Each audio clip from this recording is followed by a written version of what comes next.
Oo, Lucy. Napawalang bisa mo ang sumpa eh. Nakakahanap pa rin naman ako ng bagong kaibigan dito eh. Maingit lang ako sa inyo pag sumama pa ako. Kami kasama niyan. Ikaw, nasan mga kasama mo?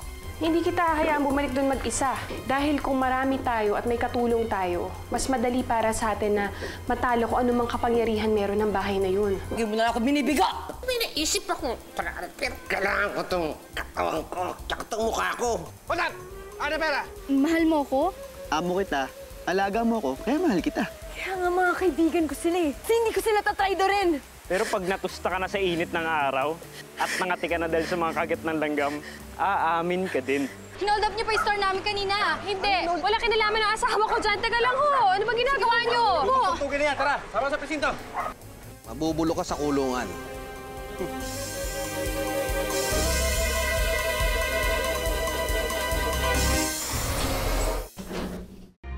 Sir, siya po. Siya po yung hold-upper. Kinuha niya po lahat ng pera sa kaha. Tinutukan niya pa nga po ako ng baril eh. Sir, hindi po ako nagnakaw. Saka maghapon ko kasama yung asawa, kaya imposible yung sinasabi niya. Sir, tignan niyo pa po yung CCTV. Siya po talaga yun. Sige nga, tignan natin.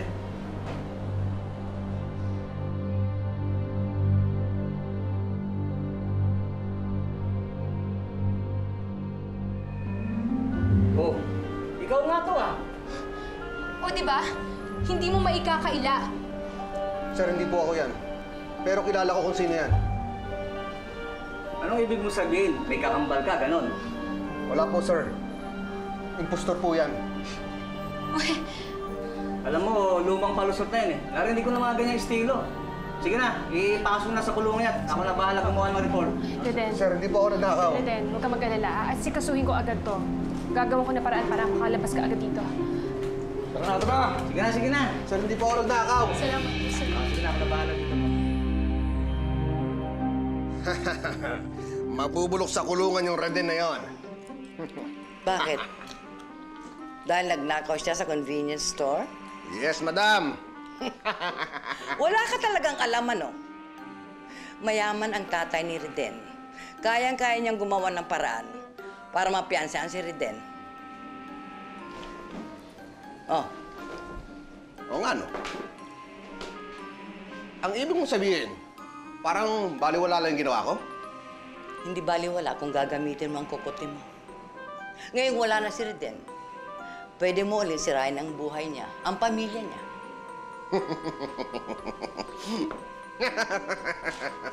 Tama. Tama ka dyan, madam. O ano pang ginagawa mo dyan? Bakit? Ngayon na ba? Oo, ngayon na. At huwag kang babalik dito na walang nangyayari. Dahil pag pumalpa ka uli, tutustahin ko yung katawang lupa mo. Naintindihan mo? Opo, madam. Layas! Iwasan niyo magbaboy. Masyado kayong high blood.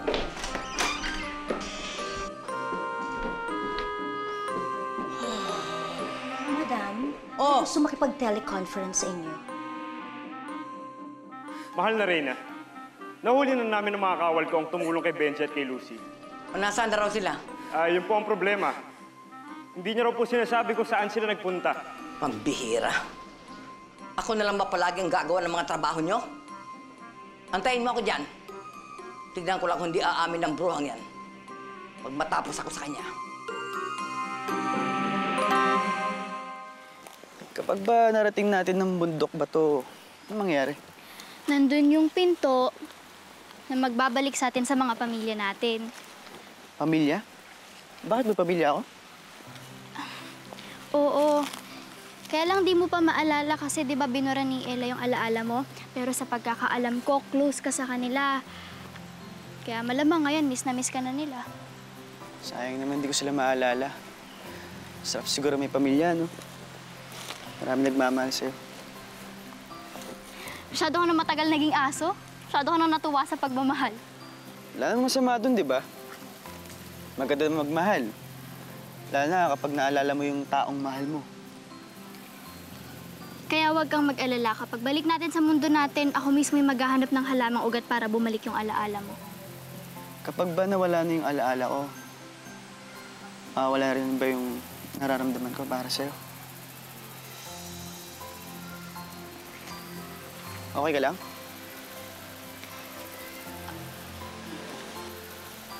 Nagugulat lang ako sa mga sinasabi mo. Anong nakakagulat doon? Mas okay nga yun, di ba? Ipinaparamdam ko yung nararamdaman ko para sa'yo. Hindi ako sigurado. Mas okay na pala yung ganito. Yung totoo lang, di ba?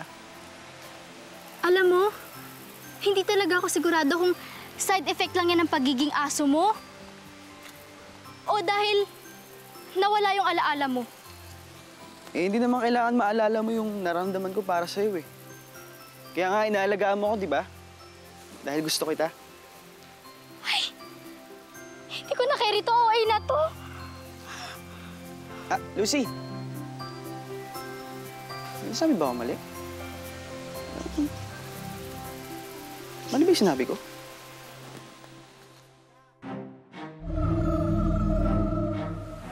Ikaw ba ang tumulong sa kanila?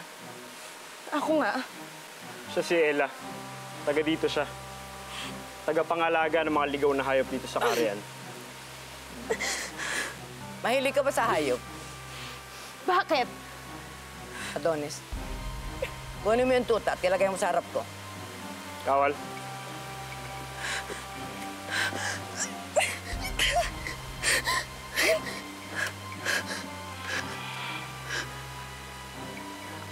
Gagawin niyo? Bibilang ako ng 3 at sasabihin mo kung nasaan sila. 1. Huwag! Huwag mo hawakan sa tuta! 2. 3. Sabihin ko na! Sa bundok ba to? Hindi na pumunta sa bundok ba to? Bundok ba to?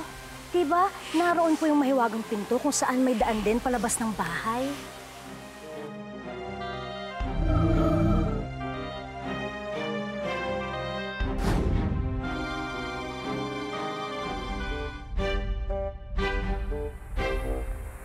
Kwento mo naman sa akin yung mga nakalimutan ko.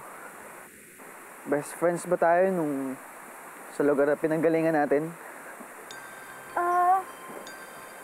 Magkaibigan tayo ng mga bata pa tayo. Pero medyo lumayo yung loob natin sa isa't isa nung tumanda na tayo. Ha? Eh, bakit naman? Hindi ko alam eh. Siguro ganun lang talaga kapag nagkakaedad yung lalaki at babae. Nagkakailangan, ganun. Bakit? Ang dami mong tanong. Eh, hindi ko lang kasi maintindihan eh. Bakit naman ako lalayo sa'yo? Eh, nararamdaman ko na gusto na kita. Yan din yung gusto kong malaman kapag nagbalik na yung alaala mo. Uy! Benji! Malapit na tayo sa bundok. Malapit na tayo makarating doon. Malapit na tayo makaalis dito. So, ibig sabihin ba, malapit na rin bang bumalik yung alaala ko?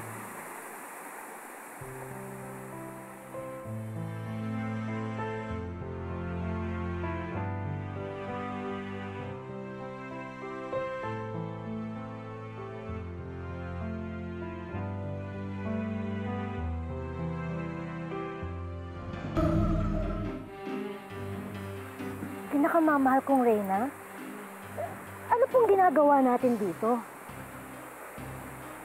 Gigisingin natin ang uhuli ka na Benji at Lucy. Sino? Wait and see.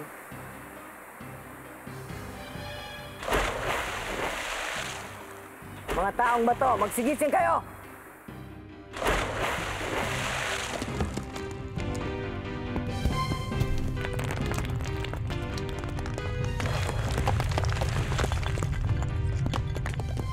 OMG!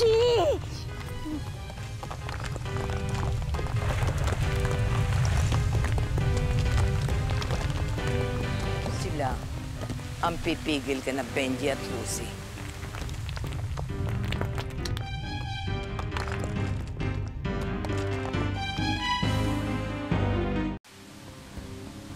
Pandora, anong kailangan mo?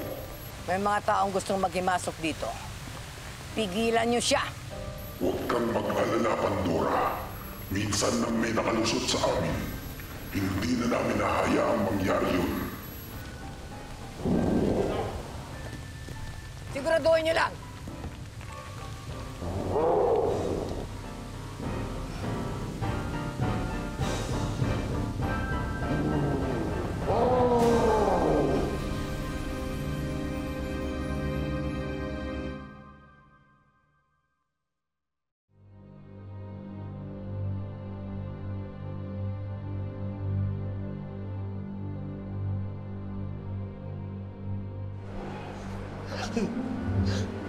Silvio? Naalala kita.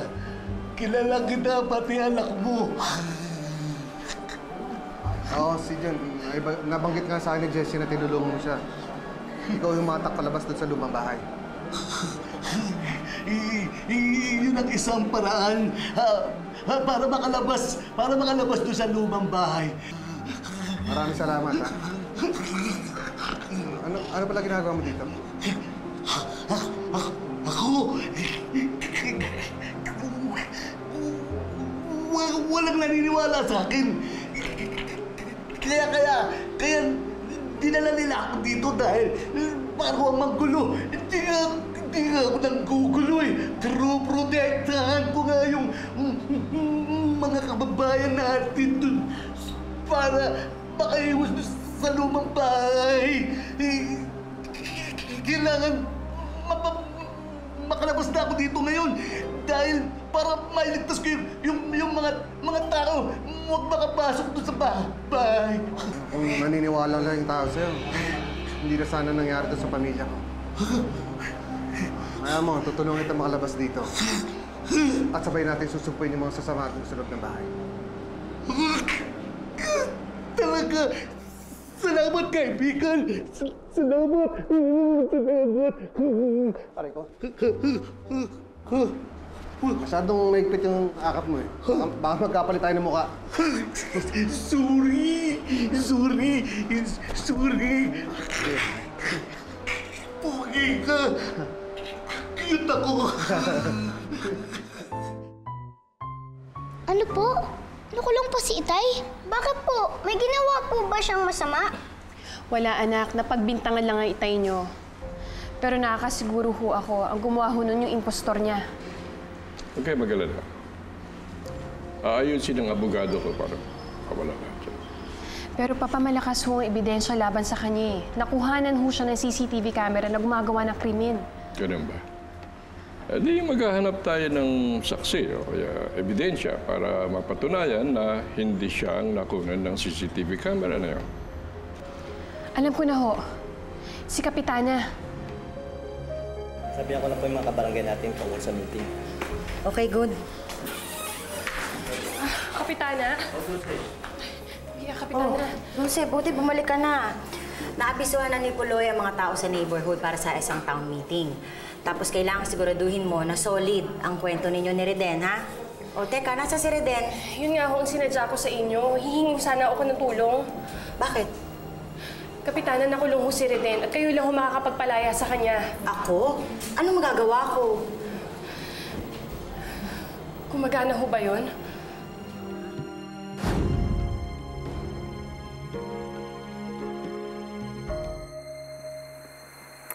Okay lang?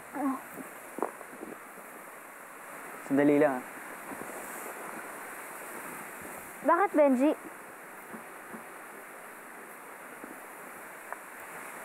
Para sa'yo.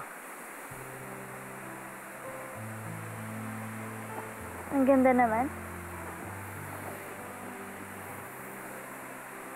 Pero, paano nagkaroon ng bulaklak eh? Puro bato naman dito. Kahit saan naman eh. May magandang bagay, basta makahanap ka lang. Parang yung bulaklak na yan, dito sa mga bato. Parang ikaw sa buhay ko.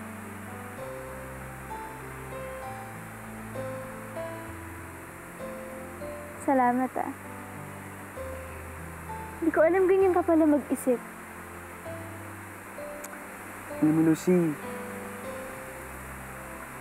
hindi naman nagbago yung pag-iisip ko eh. Nawala lang yung alaala ko. wala lang rin yung mga bagay na pumipigil sa akin para sabihin yung mga nararamdaman ko. Ganyan ka pa rin kaya kapag nagbalik na yung alaala mo? Ewan ko. Pero gusto ko ito eh. Gusto ko itong nararamdaman ko ngayon. Tara na nga. Hanapin na natin yung daan papasok dun sa kuweba. Kasi sabi ni Papa, hintayin daw natin siya dun. Teka, Bakit? parang may mali.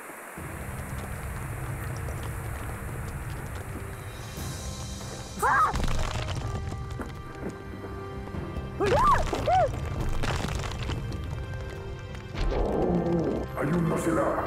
Huwag silang hayaang makapasok ng kuweba. Pisatin niyo sila. Ito, Lassie!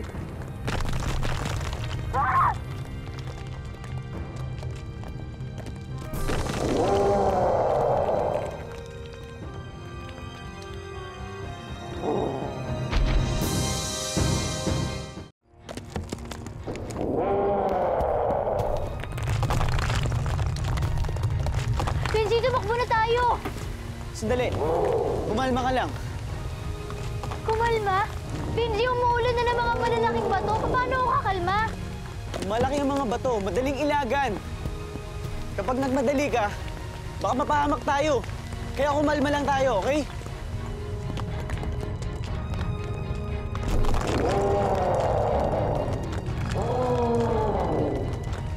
Kenji! Alis!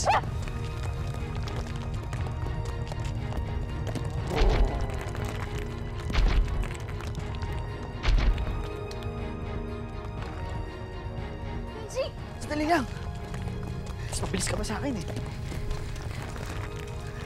Gusto mo?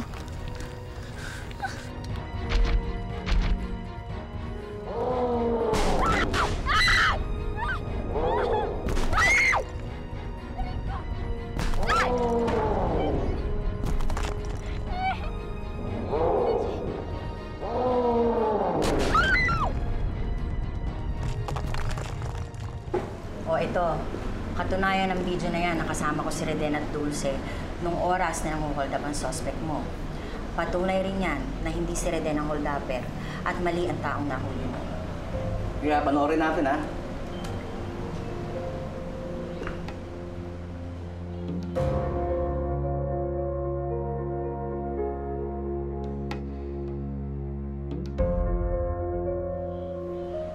Yan ho, katunayan ho talaga na inosente ho ang asawa ko. Oo, ah. Ang galing, ah. Magkamukha sila, ah. Hindi naman ho porke magkamukha iisang tao na. Hindi ho kriminal ang asawa ko. Nagkamali ho lang talaga kayo ng taong inuli. Kaya mabuti pa, pakawalan mo lang si Reden bago pa tayo magkagulo.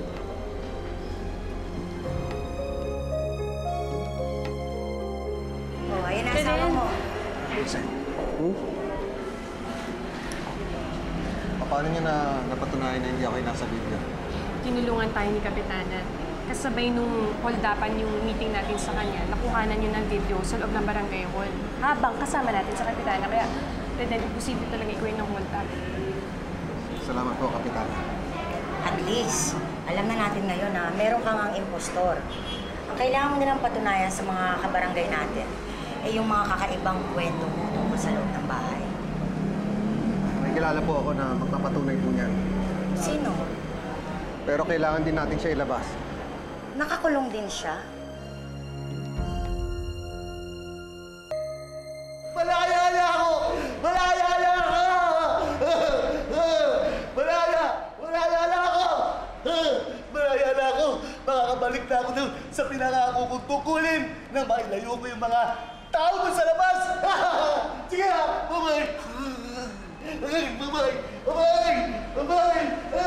Malaya na ako! Malaya na ako! Binabalaan ni Mang Sid lahat ng tao gusto pumasok na sa lumang bahay. Pero walang naniwala sa kanya. At sa palagay niya ba, seseryosohin na siya ngayon? Eh, matapos sa nangyari sa pamilya namin, at iso ngayon, may maniniwala na ko sa kanya. Sana nga.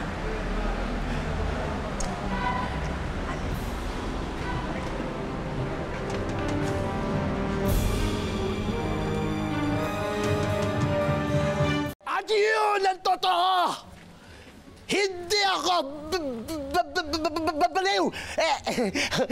Este may pagkabaliw!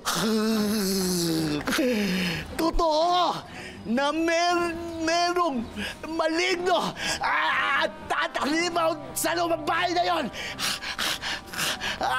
Gusto nilang wasakin, sirain ang mga pamilya!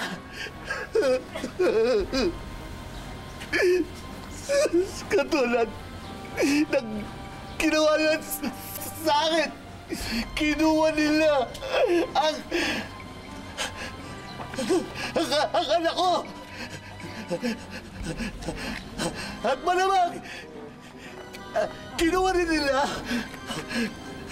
ang ilan sa mga mahal nyo sa buhay. Alam kong mahirap paniwalaan. Ako man nasa lugar ninyo, baka hindi rin ako maniwala. Pero hindi man ibig sabihin na mahirap paniwalaan hindi totoo. Mahiwaga talaga ang lumang bahay na yon. Ngayon, andito kami para magbigay ng babala at humingi ng tulong. Kasalukuyang naliligaw doon ang anak kong si Benji. At Dessa, andun ang anak mo si Lucy, kasama si Lucy. Alam niyo, ang hirap talaga paniwalaan yung mga sinasabi ninyo.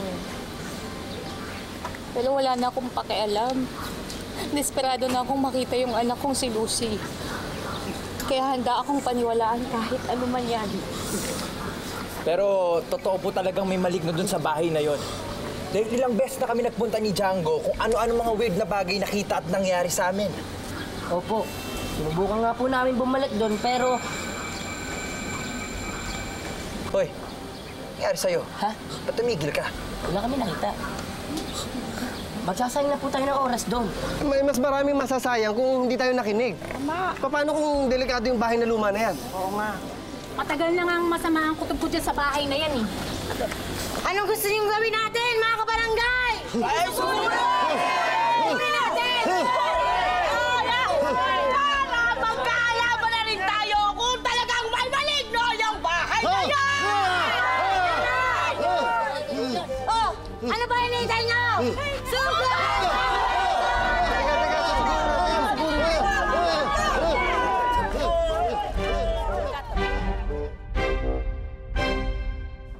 Kanina ko pa kayo inaantay eh. Marami pa tayong gagawin. May problema pa tayo. Ano bang problema? Hindi po ba, madam, problema? Ayun ang susi. Kailangan akyatin yon para mabuksan natin ang pinto. Pero paano ko magagawa yun? Napilayan ako. Ako na lang yung aakyat. Kaya ko yan. Hindi, Lucy. Delikado. Ako na lang. Makapangyarihan ng bahay. Hindi sila pwedeng naman sabihin nang walang pahintulot. Dahil daw doon sa lumang bahay na malapit sa kanila, yun daw may gawa ng mga kababalaghan na yun. Kung ano man yun, naisip ko, pwede nating gamitin yun laban kila Riden. Gumawa kayo ng paraan. Kahit tibagin nyo ang buong bundok bato, siguraduhin niya hindi sila makakalabas. Tao si Pandora! Wasakan ang bundok bato! Benji!